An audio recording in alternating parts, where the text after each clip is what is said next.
Right, namaste everyone and welcome to Supergrad Scat, yet another interesting series that we have for you, which is a CAT Short Success series. So in this particular series, I'll be coming with a very important session today, which is based on the CAT daily schedule. And it's a very important area for a lot of you that when it comes to understanding what could be the typical daily schedule, a lot of students get confused as to there is so much to do, so little time, and as usual, the syllabus is it takes a toll on a lot of students to understand how to schedule this better. So it's important for us to understand what is it that we can take care of. So feel free to raise any questions if you have any in the chat. I'll be constantly monitoring it and I'll be replying. I have in store some very interesting things for you that I think will be very useful and value adding when it comes to your CAT preparation. So let's start our discussion for the daily schedule that I'm recommending that could be very useful for a lot of candidates. So this is the third session. If you have not watched any of the previous sessions, my strong recommendation will be that you watch those sessions as well before you go ahead with watching these sessions. And so let's start with our discussion, daily preparation plan. What is a typical daily preparation plan that we can have as far as your preparation is concerned? So uh, let's start. There are broadly three things that I have in mind. One is I'll be sharing a very interesting syllabus tracker with you. So I'll be sharing a syllabus tracker that will help you understand how to keep track of whatever you are doing daily in terms of covering the syllabus. So we'll understand how to make use of that syllabus tracker. And it's a very interesting syllabus tracker in the sense that that you will realize that it is customizable. So you can customize the syllabus tracker as far as your own needs are concerned because I've said this many a times, I'll say it again today, that it has to be a very customized plan depending on your current level of preparation. So what I'll share with you is how to use that syllabus tracker. Along with this, in the same Excel file, I'll be sharing a daily targets plan and finally a very interesting message with regards to focus and discipline that can actually help you do really well. So let's start first with the discussion on something that I call as syllabus tracker. So you can hopefully see a broad level Excel file, a link that is there on the slide, and I'll be expanding it and explaining how to make use of this particular Excel. If any of you feels that you want access to this particular Excel file, I strongly recommend that you share your email ID in the comment section and we'll be more than happy to share it on mail with you. So I'll explain what is it that is important when it comes to syllabus tracker. But there is a very famous quote by Sun Tzu in the book Art of War. And the quote is very simple and straightforward, but very meaningful. And that quote is that to win a war, you need to win small battles daily. And this is so very true when it comes to the CAT exam. You will have to understand that CAT is a war. And to be able to succeed in CAT, there are some mini battles that you will have to fight and not just fight, but win and win comprehensively to be able to do really well. So understand this part that every day is a challenge and every day you'll have to be very aware, awake.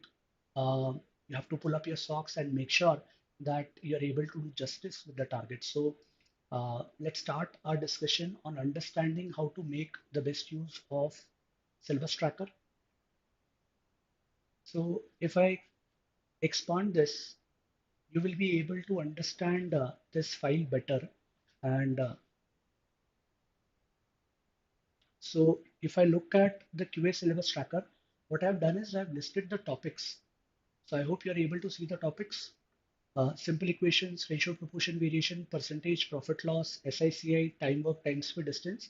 And I've marked the priority as high or medium or low. So depending on the topic, uh, in terms of the typical number of questions asked in the previous papers, I have marked them as high priority, medium priority, or low priority. So topics like trigonometry and coordinate geometry are in low priority, primarily because in the last few years there have been very less questions from trigonometry and coordinate geometry. Similarly, the case for statistics and OBQ and so on, as far as other topics are concerned. But it's completely up to you to change it if you feel that classification and divisibility or maybe factor theory is a topic that you feel is of high priority. Then you can change it to high, and it will automatically change its color to a darker green. The whole idea behind color coding is that you should be able to observe the data and make inferences very, very quickly that how much have I been able to cover when it comes to my high priority topics. Same is the case for theory and practice. Just simply typing a Y. For example, if you feel simple equations and ratio proportions are two such topics where you have been able to complete your entire theory. Yeah, good evening, Krishna. So happy to see you here. Uh, as I said, feel free to ask any questions in the chat. I'll be sharing this particular Excel file for daily plan with all of you. Just a small request. It would be convenient if you share your email ID because if you share your email ID, we'll be directly mailing it across to you. So again, I'll come back. Priority you can customize. You can change the priority between high, medium, and low. For example, if for some reason you feel that, let's say, a topic like SICI is not a high priority for you, it's a low priority. So you can just edit it and type L. It will automatically take low, and the priority will become low. Identify which topics are of high priority to you, medium priority, and low priority. I'll again convert it to high because as far as I'm concerned, I have given all the high priority to the topics that have been from which questions have been frequently asked in the exam. When it comes to theory, just typing a Y will change it to a color of blue. So if you feel you have been able to complete the entire theory of it, you're confident about it, then you can type Y. For example, in ratio proportion variation, currently it is N. But if you as a student feels that you have been able to complete this topic, then simply edit it and change it to Y, and hopefully it will change the color to blue. So Y would typically represent the topics, or the color blue would typically represent the topics for which you have been able to complete the entire theory, and N will typically represent the topics for which you have not been able to complete the theory. For example, after completing the basic theory, you feel that you have been able to practice the corresponding classroom sheets. If you have joined an institute, you've been able to practice sufficient number of questions. If you're doing self-study, then from reference books or from whatever material you have access to, if you feel your practice is also done, then you can change it to Y. And this way you will have an entire blue across this topic of simple equations, so that you know that this topic is one of those topics where you will have a good command because you have understood the basic theory, you have done the practice as well. So this is how you are expected to use the QA syllabus tracker. All the topics broadly are listed in great detail, but you can customize and add few more topics if you feel that there are certain categories that you will want to divide. For example, time and distance, I've written it as one go because this is a very important topic, and sometimes 2 to 3 questions tend to come from this topic. But if at all you feel that you want to break it up into multiple parts, for example, there can be subcategories like downstream, upstream. Boats and stream can be one category. There could be categories on relative speed. There could be subcategories on linear and circular races. So you can divide it into multiple parts, keep the priorities depending on what you feel like, and then mark Y or N. So this is a very, very useful tool for you to understand how much have you covered, at what pace are you going, and just looking at this file day in and day out will give you a good picture that this is how much I've covered. And believe me, tracking your progress is an extremely important part of your preparation. A lot of times students don't have an idea. For example, in the last so many years, I've taken so many mentorship sessions, and the first question that I ask is, how do you feel about your preparation? And the general feeling that students have is, sir, I don't know. Uh, I don't know. I mean, I'm working hard, but maybe I'm not getting scores. Maybe I'm working hard, maybe I'm getting scores, but still I'm not feeling confident. I'm not even working hard, so I don't know what will happen to me, and so on and so on. Generally, there is a lot of confusion because there are no metrics, or as in management, we say, key performance indicators available for us. So I can say that this is not a KPI, but it can be a good tool for you to track your progress in understanding how much have you been able to cover.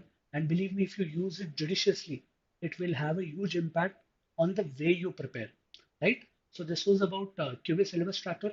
If you have any questions, those who are attending it live, let me know. If not, I'll move ahead to the next part, which is understanding how to use this syllabus tracker for RC question types. So I have listed down all the different typical question types that have historically been asked in CAT RCs. So you can look at previous year's questions for all the RCs that have been asked so far across all the slots since 2017 and even beyond that. I have tried to identify what was the key question stem. Obviously, the theme of RCs can be very different. It can be a book review, it can be a philosophy or a psychology based RC, it could be based on politics and economics. There could be different ways in which that RC could be structured. But the questions that follow, and I'll highlight a few questions, which of the following views are not expressed. So pretty straightforward. You just have to go through the entire passage and identify which views are not expressed. Pretty straightforward question, nothing difficult.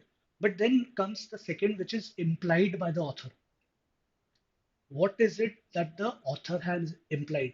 Now, a lot of times as students, we are not very sure as to what is the difference between inference and implication.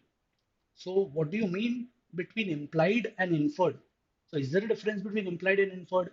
So when I say theory and I write N here, it means I'm not really clear about these category of questions, what exactly is to be done. So my strong suggestion will be whenever there is a question on something which is implied by the author, you should sit down with a faculty member. You should sit down with an expert, understand what does this question stem mean when the question asks you implied by the author. Would it mean whatever author has stated, or would it mean reading between the lines, but something that the author would agree with, or would it be something that we can infer? So the basic difference between inference is the inference is done by the reader, whereas implication or something that is implied is done by the author. So they're two completely different things. But sometimes we as students tend to be very naive about these things that, maybe both are same. I'll try and pick the best option available and go ahead with that. So implied by the author is another important thing that I'll strongly recommend you uh, to understand and then taking corresponding practice. So once you've understood all questions, key types, what do they mean? For example, if you have very clearly understood what does implied by the author means, then the next objective should be to be able to practice such questions. So if you are able to understand the corresponding theory for what is the question asking and the relevant practice, then it will be very, very useful for you to navigate any such question stem in RCs. For example, if we look at the third and fourth, undermines the point of author and underscores the point of author. Two very similar sounding words. Undermine refers to weaken and underscore refers to highlight or emphasize, which indirectly would mean supports. So third one would be something that weakens the point made by the author. Fourth one would be something that supports the point. I have categorized all these questions.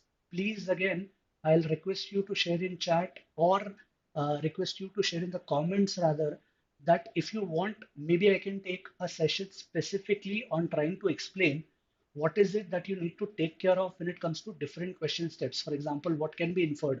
None of the following is implied except which of the following best expresses the point made by the author, and so on and stuff. For example, there are questions like resolving the paradox, identifying the flaw, questions on parallel reasoning, and these are all exact questions taken from the previous year's CAT papers.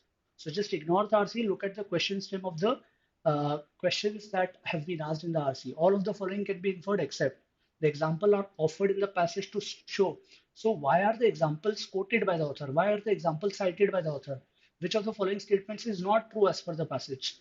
Or on the basis of nature of relationship between the items in each pair below, choose the odd pair out, which means there would be some analogies given and you have to choose the odd pair out depending on the content of the passage.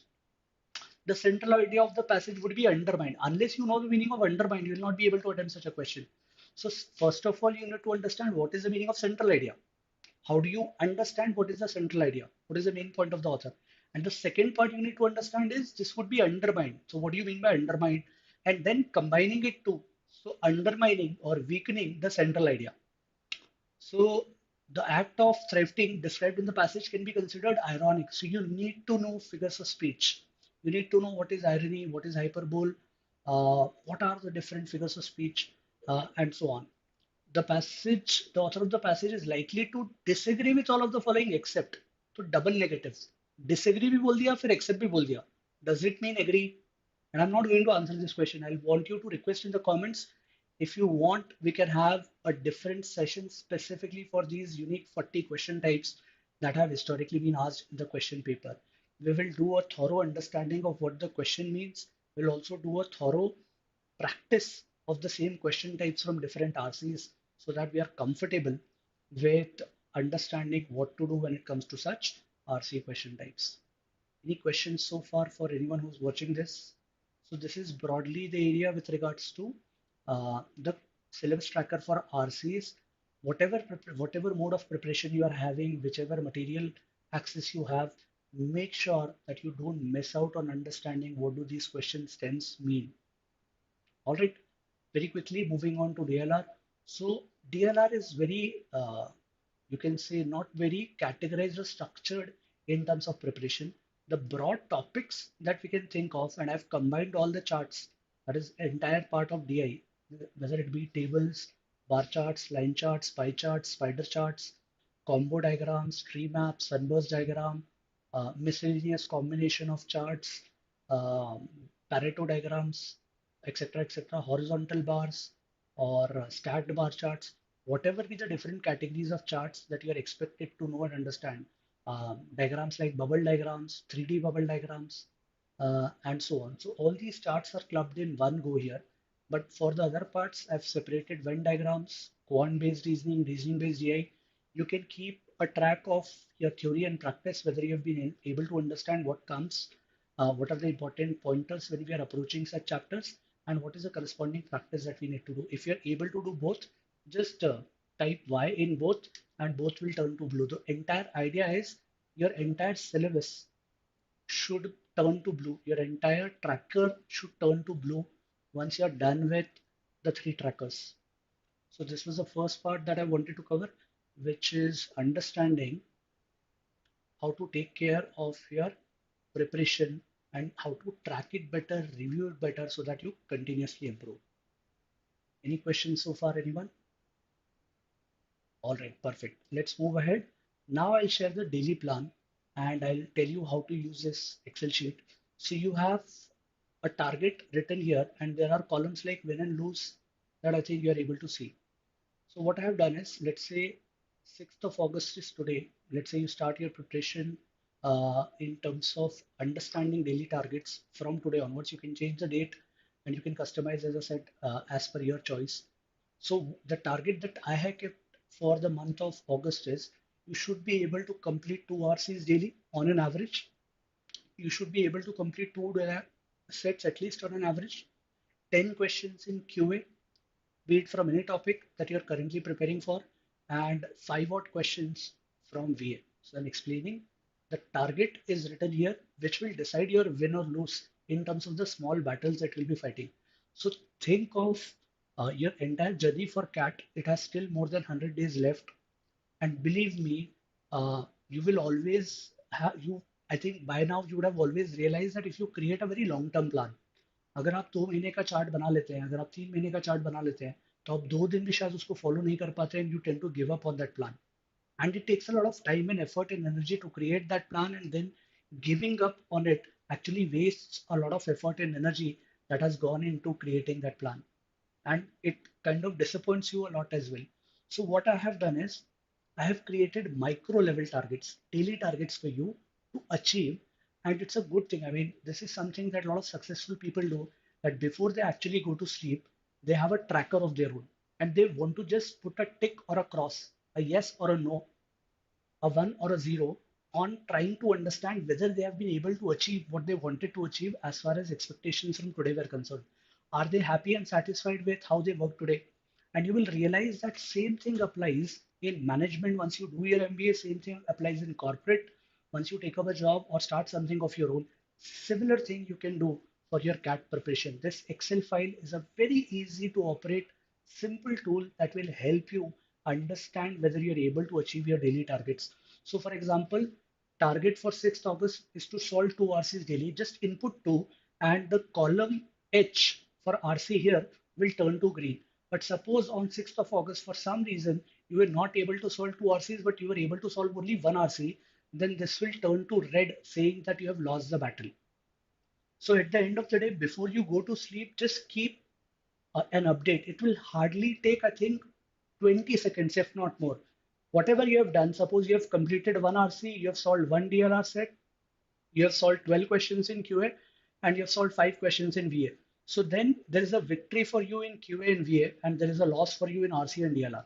It's a small way to understand how you're going. And obviously, your entire objective every day should be to make sure that all four categories are green every day. Now, I can understand that this might be slightly challenging for a lot of you who are working, and therefore I have given you an option to customize this Excel.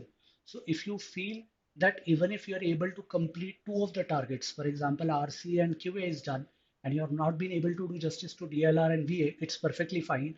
The whole idea is in the entire week, you should be able to do justice to the entire total. So you can customize this and plan your chart accordingly so that from 6 to 13, at least you're able to complete your overall targets.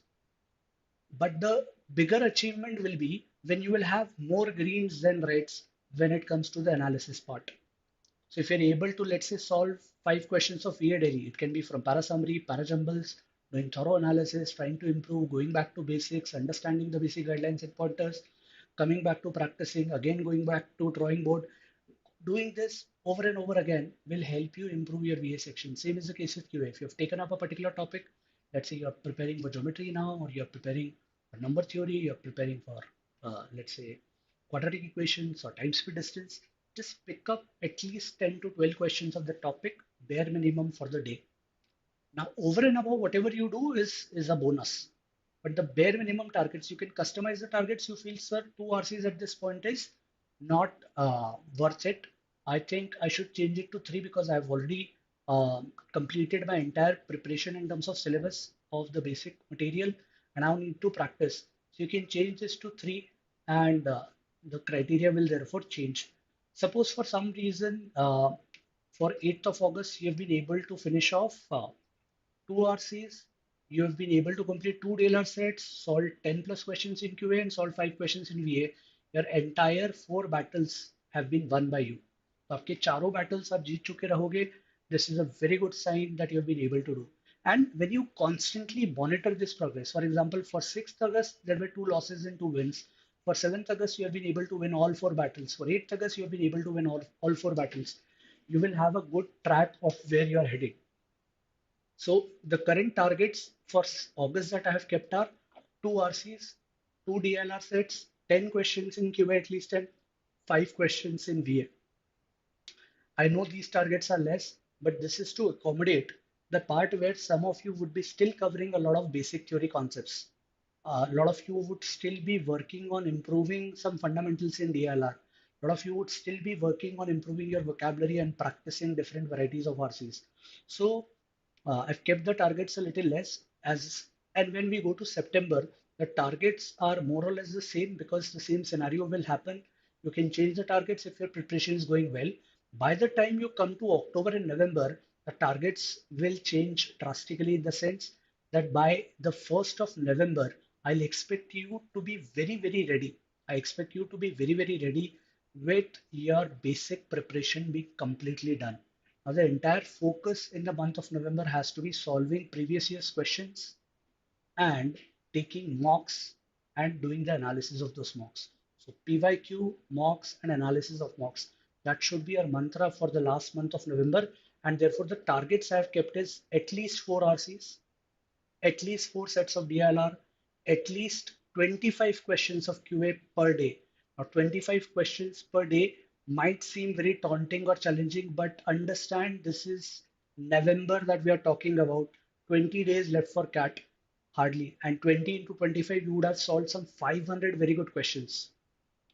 So this is going to be very, very useful for you. and similarly 10 questions of verbal ability specifically. Very, very realistic targets, nothing that you cannot achieve. And again, if you're able to win those small battles, sometimes you may lose some battles, but at the end of the day, when the CAT exam happens on the D day, you'll be very, very well prepared. Try to make sure that you have more greens than reds. The platform is pretty easy to access. The Excel file is easy to customize. You can change it as per your needs. And broadly, this is what I wanted you to follow as per your own needs. If you have any questions with regards to how to use this, feel free to ask those questions in the comments. Also, I've shared this earlier. Please share your email ID in the comments and we'll be mailing you this very Excel file with customizations explained. All right. So we come back to our PPT now, and we were saying that broadly, you need to understand how to use the syllabus tracker and you need to understand how to plan your daily targets. Now, having done this, what is the next part that we should focus on? A big chunk of your preparation is dependent on how seriously you take your own preparation. And I might sound like preaching, it might sound like some typical form of gyan. Uh, yes, Manora, we'll try and have that. Thanks for your input. We'll try and have, yes, you can include analysis of mocks under these questions. The whole idea behind target is it will help you solve sufficient number of questions. So your question is right. You should consider analysis of mocks under this.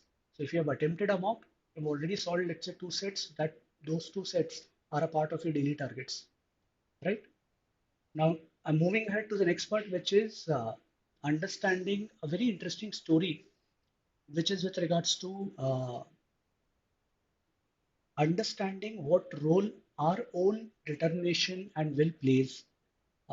As teachers or trainers would have told you, there is a big difference between influence and control. As a trainer, as a mentor, I don't think I can ever control anybody's success or their career growth or journey. The only thing that I can do is maybe influence to a certain extent. That's it. This is where the power of a teacher or a mentor ends. They can only mentor you, guide you, influence you to a certain extent. Everything else has to be taken care by you. So I'm going to narrate a small story if that can influence you positively, motivate you to give your best shot and understand that there are a lot of sacrifices that you might be required to make. So I hope all of you are able to see the image of the celebrity that is in front of your screen. She was able to win the silver medal in the Olympics in Rio de Janeiro in Brazil in 2016. She is PV Sindhu, and she has a very interesting story. It was 8 years back in 2016, so I'm sure a lot of you would be in your teenage at that point in time and might not have followed PV Sindhu to a great extent. But a very interesting story is with regards to how she focused. She had played in the Australian Open and she had lost out in the pre-quarterfinals, and then the coach Pulila Kopichan told her that whatever you wish to enjoy in terms of life, enjoy it here in the Australian Open for the last few days that we are here. We're going back to India and it's going to be a very tough regime there. And what he asked from PV Sindhu was that just write down whatever mistakes you have committed so far. You lost out on Australian Open big time. Just write down on a piece of paper, think thoroughly, do a self-analysis, write down whatever mistakes you did on a piece of paper. I'll do the same, and then we'll sit down and discuss, and then we'll take a corrective course of action. So when the discussion happened, as a conclusion, the coach Pulala Gopijan asked PV Sindhu to do uh, two important things. One, obviously take care of her diet and make sure that she's physically and mentally very, very fit. And the second part was take away her phone. She was then a 21-year-old kid, if I can call her that. She was a 21-year-old kid, and you're taking away her phone. At that point in time, social media was not such a huge part of everybody's life, but it was still there. So taking away a smartphone of a 21-year-old for the next 8 month period till the time she actually played Olympics was a huge sacrifice that PV Sindhu made. I'm suggesting the same. Identify distractions in your life, and distractions can be many. The distraction can be because you're using phone a lot, your time is wasted on scrolling in Instagram, Reels, etc. If at all you need to use social media, create a dedicated time that this half an hour, this 1 hour, or maybe a particular session or two is something that I'm going to watch on YouTube or Insta or whatever SM sites you might browse. Second part is whenever you're studying, please make sure that you create dedicated space for deep focus. When I say deep focus, think of the actual CAT exam. Would it be possible for you to look at your phone every 5-10 minutes? Whenever there is a pop-up, will you be able to attend to that pop-up? No. So develop this habit of studying in that manner uh, when you're preparing back home. So let's say in the morning 9 to 11 you have decided that this 9 to 11 is my slot where I'll be studying. So in this 9 to 11 slot, the expectation that I have from you is that you should keep your phone aside, maybe switch it off, ask your family members not to bother you, and you should not get up in those 2 hours at all. Just have very deep focus, get lost in the preparation so much that you should actually lose a track of time. आपको time का track ही ना रहे, you should not be able to realize where your time went. That is the best way to study. And then immediately after 2 such hours, take a break. Pick up your phone, browse it, make a call to a friend, do whatever relaxes you. Do it for 15 minutes, 20 minutes, at best half an hour, come back, have your breakfast, walk a little, and then sit down for another such deep focused study session. So it's very important how you prepare rather than preparing daily. I think how you prepare is equally important, if not more important. So it's essential for you to take care of your preparation in this manner. There's a small video just to prove what I said, which I'll share at the end. And I hope you'll be able to listen to this and get motivated.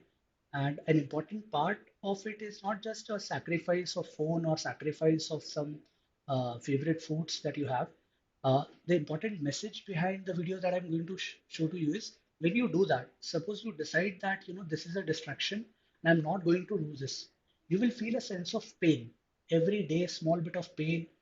You will get influenced to do that again and again, but you're controlling that pain. That control will help you realize what is your ultimate objective.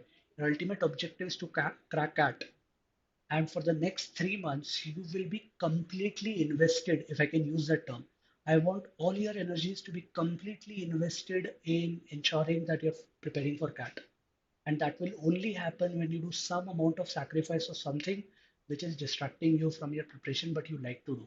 So it can be parties, it can be hanging out with friends, it can be playing, it can be playing video games, it can be anything that is a distraction and is hampering your CAT preparation. So devote more time for your preparation. I'll end the session. I don't think there are any more such questions that you have. I'll end the session by showing a small video.